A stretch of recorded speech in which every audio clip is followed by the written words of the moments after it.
every hour, 3 Filipinos die of TB. A disease that is curable, with medicines that are given free in government hospitals, clinics, or health centers.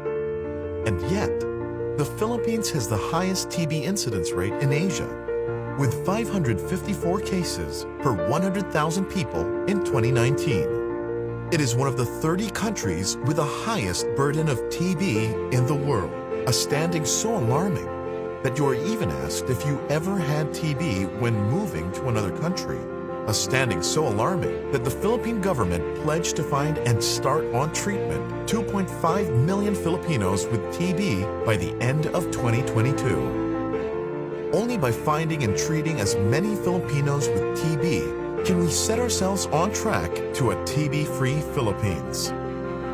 But this track has gotten unwieldy amid the COVID-19 pandemic.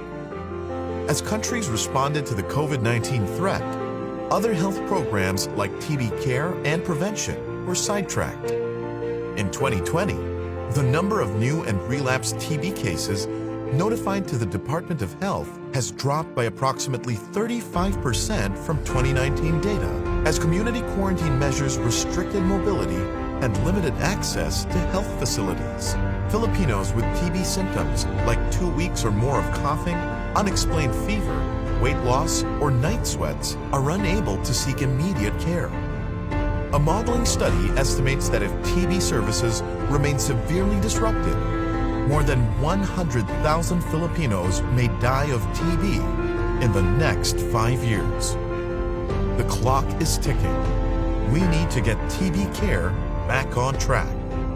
Fund TB. Ensure adequate national and local funding for continuous TB services. Report TB. Monitor adequacy of supplies and timely record all TB cases. Elevate TB advocacy. Talk about TB in social and mass media and make it a priority health concern. End TB.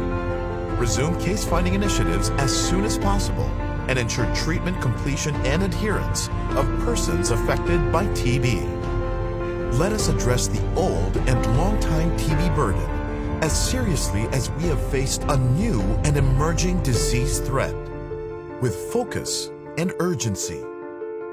If we need to declare TB as a national public health emergency, then let this be our call.